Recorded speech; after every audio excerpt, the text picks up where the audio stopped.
Assalamualaikum warahmatullahi wabarakatuh. Hai guys, perkenalkan, aku Ivaranti Putri dan temanku Berkati Bersitorus. Kita dari kelompok 6. Nah, di video presentasi ini, aku dan Kati akan menjelaskan tentang apa sih pasar modal syariah itu dan apa bedanya dengan pasar modal konvensional. Kalau kalian penasaran, tonton video ini sampai habis ya. Di slide pertama, kita akan membahas apa itu pasar modal syariah. Pasar modal syariah dapat diartikan sebagai kegiatan dalam pasar modal sebagaimana yang diatur dalam Undang-Undang Penanaman Modal atau UUPM yang tidak bertentangan dengan prinsip syariah. Lalu, apa bedanya dengan pasar modal konvensional? Secara umum, kegiatan pasar modal syariah tidak memiliki perbedaan dengan pasar modal konvensional. Namun, terdapat beberapa karakteristik khusus pasar modal syariah, yaitu bahwa produk dan mekanisme transaksi tidak bertentangan dengan prinsip-prinsip syariah. Di slide ketiga ini, kita akan bahas apa sih prinsip syariah itu. Prinsip syariah di pasar modal diartikan sebagai prinsip-prinsip yang menjadi variabel atau syarat utama terbentuknya pasar modal secara syariah. Prinsip-prinsip syariah yang utama di pasar modal terdiri atas pelarangan. 1. Riba, suatu tambahan dalam transaksi efek yang ditetapkan atau diperjanjikan di depan dan menjadi bagian tidak terpisahkan dari transaksi tersebut. Yang kedua, gharar, suatu ketidakjelasan atau ketidakpastian dalam suatu akad, baik mengenai kualitas, kuantitas, dan penyerahan objek akad. Yang ketiga, maisir, suatu bentuk aktivitas yang mengandung unsur untung-untungan, penipuan, atau manipulasi. Keempat, kehalalan barang, barang dan jasa yang menjadi objek transaksi wajib halal, yang menjadikan keharaman atas barang atau jasa dapat dikarenakan zatnya, bukan karena zatnya, dan karena keberadaannya. Nah, selanjutnya, siapakah yang mengeluarkan peraturan pasar modal syariah? Pasti kita bertanya-tanya dong, siapa sih yang mengeluarkan peraturan pasar modal syariah? Pada tanggal 18 April 2001, untuk pertama kalinya Dewan Syariah Nasional Majelis Ulama Indonesia atau yang disebut dengan DSN MUI mengeluarkan fatwa yang berkaitan langsung dengan pasar modal, yaitu Fatwa nomor 20 DSN MUI 4/2001 tentang pedoman pelaksanaan investasi untuk reksadana syariah. Selanjutnya, instrumen investasi syariah di pasar modal terus bertambah dengan kehadiran obligasi syariah PT Indosat Tbk pada awal September 2002. Selanjutnya, pada tanggal 23 November 2006, Bapepam LK menerbitkan paket peraturan Bapepam dan LK berkaitan pasar modal syariah. Paket peraturan tersebut yaitu Peraturan Bapepam dan LK nomor 9/A13 tentang penerbitan efek syariah dan nomor 9/A14 tentang akad-akad yang digunakan dalam penerbitan efek syariah di pasar modal. Oke teman-teman, di sini aku bakal jelasin kapan sejarah baru disahkannya pasar modal syariah. Pasar modal syariah mencapai tonggak sejarah baru dengan disahkannya Undang-Undang Nomor 19 Tahun 2008 tentang Surat Berharga Syariah Negara atau SBSN pada tanggal 7 Mei 2008. Produk syariah di pasar modal antara lain berupa surat berharga atau efek. Berdasarkan Undang-Undang Nomor 8 Tahun 1995 tentang pasar modal atau UUPM, efek adalah surat berharga, yaitu surat pengakuan hutang, surat berharga komersial, saham, obligasi, tanda bukti utang, unit penyertaan kontrak investasi kolektif, kontrak berjangka atas efek, dan setiap derivatif dari efek. Saham syariah. Secara konsep, saham merupakan surat berharga bukti penyertaan modal kepada perusahaan, dan dengan bukti penyertaan tersebut, pemegang saham berhak untuk mendapatkan bagian hasil dari usaha perusahaan tersebut. Konsep penyertaan modal dengan hak bagian hasil usaha ini merupakan konsep yang tidak bertentangan dengan prinsip syariah. Prinsip syariah mengenal konsep ini sebagai kegiatan musyarakah dan syirkah.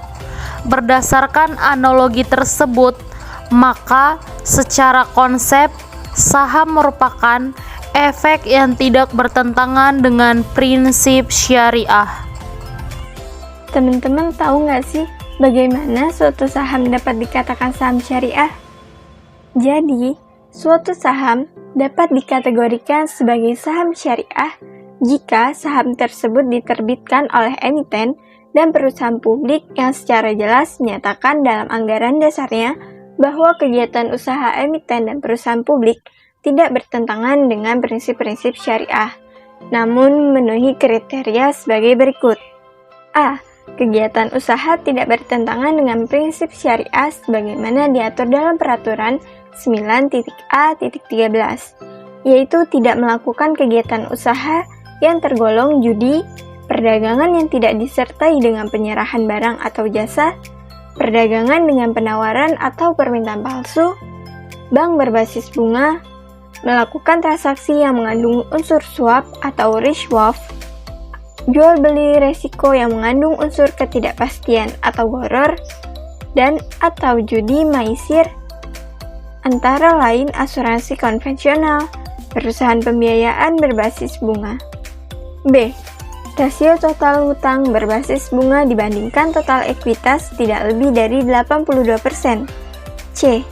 Rasio total pendapatan bunga dan total pendapatan tidak halal lainnya dibandingkan total pendapatan usaha dan total pendapatan lainnya tidak lebih dari 10%.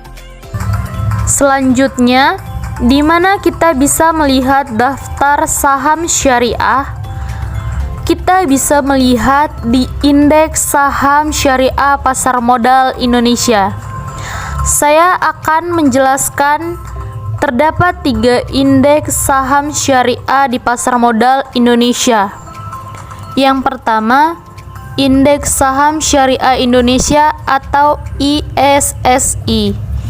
ISSI yang diluncurkan pada tanggal 12 Mei 2011 adalah indeks komposit yang terdiri dari seluruh saham syariah tercatat di Bursa Efek Indonesia. Seluruh saham syariah tercatat yang masuk dalam DES otomatis dihitung dalam perhitungan ISSI. Yang kedua, Jakarta Islamic Index atau JII. JII adalah saham syariah yang pertama kali diluncurkan di pasar modal Indonesia pada tanggal 3 Agustus tahun 2000. Konstituen JII hanya terdiri dari 30 saham syariah yang paling liquid yang tercatat di BEI. Bursa Efek Indonesia menentukan dan melakukan seleksi saham syariah yang menjadi konstituen JII sebanyak 2 kali dalam setahun, pada bulan Mei dan November, mengikuti jadwal review desk oleh OJK. Dan yang ketiga, Jakarta Islamic Index 70 atau JII 70. JII 70 adalah indeks saham syariah yang diluncurkan Bursa Efek Indonesia pada tanggal 17 Mei 2018. Konstituen JII 70 hanya terdiri dari 70 saham syariah paling liquid yang tercatat di BEI. Bursa Efek Indonesia menentukan dan melakukan seleksi saham syariah yang menjadi konstituen JII 70 sebanyak 2 kali dalam setahun, dan pada bulan Mei dan November mengikuti jadwal review desk oleh OJK. Oh ya teman-teman, selain saham syariah, ada beberapa instrumen investasi yang berbasis syariah juga loh, yaitu sukuk. Sukuk merupakan istilah baru yang dikenalkan sebagai pengganti dari istilah obligasi syariah. Sukuk secara terminologi merupakan bentuk jamak dari kata sak, dalam bahasa Arab yang berarti sertifikat atau bukti kepemilikan. Sementara itu, Peraturan Bapepam dan LK nomor 9.A.13 memberikan definisi sukuk sebagai berikut. Efek syariah berupa sertifikat atau bukti kepemilikan yang bernilai sama dan mewakili bagian yang tidak tertentu atau tidak terpisahkan atau tidak terbagi. Selanjutnya ada reksadana syariah. Dalam Peraturan Bapepam dan LK nomor 9.A.13, reksadana syariah didefinisikan sebagai reksadana sebagaimana dimaksud dalam UU-PM dan peraturan pelaksanaannya yang pengelolaannya tidak bertentangan dengan prinsip-prinsip syariah di pasar modal.